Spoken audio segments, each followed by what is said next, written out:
This was her answer. You have focused a lot on progressive domestic policy. You also voted for a military budget increase in 2017. How does that square with your progressive politics when we're talking about foreign policy? If the question is, do I think we should cut the military budget, the answer is yes. And I'm now on the Senate Armed Services Committee. I've had this fight over and over. But there's another part to it, too. We need to stop the control over our defense budget that's exercised by the giant defense industry. As you know, we now have a Secretary of Defense who spent 7 years as head lobbyist for Raytheon. Emma Vigeland, and I like Emma, so, this is not any negative towards Emma, asked Warren a really good question. Now, Emma has backed Warren. She's backed Sanders, but she likes Warren. It comes across very clear. She defends her on one item after the next. And items where I keep pointing out, you should not defend her on those because she is not being honest. And at some point, you have to come to some conclusion that this person is not who you think this person is. I'm asking this from the standpoint of lefties. Please stop defending Warren when she's doing things that are not necessarily on the left. This question that Emma asked was on point. How do your progressive bona fides match up with you paying for or backing and voting for Trump's military budget? She immediately says and takes control of the question, if you're asking, do I think the military budget should be cut? No, that's not what I'm asking you. That's not what I'm asking you. I asked you something very specific. How do your progressive bona fides match up with you voting for the military budget? Emma never got the opportunity to follow up with that question because if you remember, Warren goes into this notion of saying the military budget is for the most part corrupt. The next question should have been, so wait, how do your progressive bona fides match up with you voting for a budget that you've just said is corrupt? The follow-up matters, especially for Warren, since she goes into the ether oftentimes when she's asked questions that you don't want to ask. Now, that should have been a red flag. That wasn't a red flag. Because, again, Emma likes her. A lot of people like her. The issue to me, is not whether you like her or not. It's more so being honest in your appraisal of things that are popping up as they pertain to your candidate. Elizabeth Warren comes out with her Medicare for All bill. Her Medicare for All plan, is essentially Pete's plan. And the Washington Post disclosed that she did not know that she was going to have to give a plan out like this on healthcare. She just wanted to attach herself and staple herself to Sanders. That has been her entire plan, the entirety of this presidential campaign, to essentially ape Sanders. I strongly put to you, this is my hypothesis, and I think this is borne out just by the way events have unfolded. She, for whatever reason, doesn't run it in 2016, but decides to run it in 2020. She says she wants big structural change, but of course the person who's in the race who really wants big structural change is Sanders. And if that is indeed what you want for America, you would have just gotten out of the race and supported Sanders. But you're in the race. You're in the race. And anybody can run, so don't misunderstand me. I'm getting more so at the crux of the campaign and how she's decided to run this race. Her pathway to victory, at least in her head, I need to carve some out of Sanders by essentially aping him, and I need to nurse a relationship with the Clinton wing of the party. I'm going to be the in-betweener. And that's the way she ran this campaign. The catch here is, if you're going to carve out some of Sanders' supporters, you need to be very similar in their mind to Sanders. Meaning that instead of her being who she was, let's say the person who was hawkish on foreign policy, the person who dealt with this notion of Wall Street, she decided to essentially pretend to be Sanders. Sanders, not attacking her or hitting her on this, takes her out to the deep end. I'm for Medicare for All the bill. This is my climate plan. This is what I'm for. This is my criminal justice plan. I want to give her advice. And in one plan after the next, force her to ape him. Now the catch here is, and this blew a gasket this week, last week, when she put out her healthcare plan. And I was right. What she wanted to do was get out of the primary and then say, this is my Medicare for All plan, which would really be a public option, with this add on that in 3 years she is somehow, magically, in a weaker Congress, in a weaker disposition politically, going to end up with Medicare for all. It is farcical. Ultimately, she was pushing a public option the entire time. That's as far as she really was going to go. She set up a plan that was infinitely designed to fail, knowing it was going to end up on a public option to begin with. Effectively, Pete's plan. Now, this should make you think twice about the other plans that she has come out with. If this is what she was talking about, and if this is what she was calling Medicare for all, then being honest, and looking at that, you can say she wasn't really for Medicare for all. I saw Jake Uger try to explain and say it looks like her heart wasn't in it. No, her heart wasn't in it. Her heart has never been in it. And this is my aggravation with this, because there are many of her supporters that finally saw the light, either her policy on Venezuela, which is essentially was Trump's, Bolton's, and Pompeo's and Abrams' policy on Venezuela. Let that sink in. And her policy or her perspective of Bolivia, which was an outright coup that she could talk about and not in any way call it a coup. A lot of people were perturbed by that. But a lot of others looked at the Medicare for all stuff and said she wasn't being honest from jump. And that is the honest perspective to take when you're looking at the Warren stuff, because I could go back from the beginning. The crux of her campaign has been the ape Sanders, meaning there is no way to know what Warren actually is when she gets into that office. Because again, her campaign was to ape and pretend to be somebody else. My issue with this is the dishonesty. That's my only issue. My goal in this is not to continuously hit Warren, but I do get aggravated when somebody is aping my guy in a way that I know they don't mean it. And it's not esoteric. You can point to various items within the context of just the campaign itself. The Medicare for all is just the latest of things and just the biggest of things that people's eyes have kind of like, oh my God, she was just for a public option. Emma Vigeland put out this.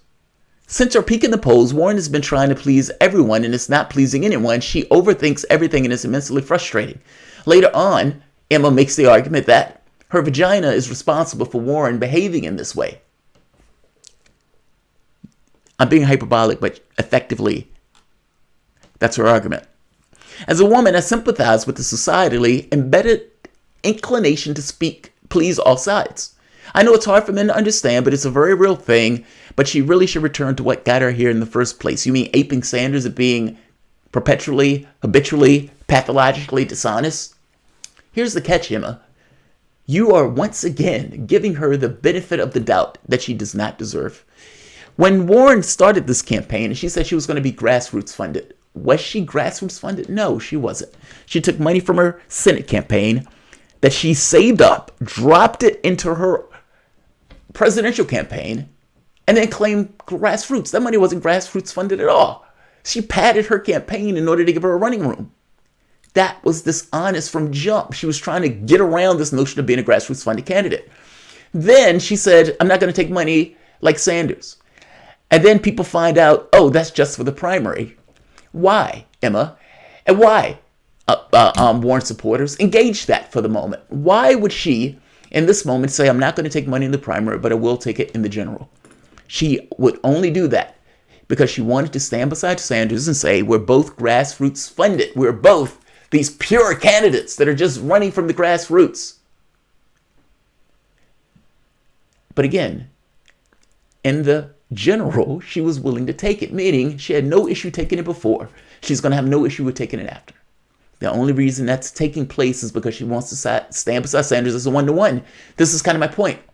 All of these things are aping maneuvers. It's not that she really means it. These are just tactical maneuvers. It's her tactical from point A to point B. Sanders puts out Medicare for all. We've seen how that turned out, where her Medicare for all plan was effectively a public option, Pete's plan.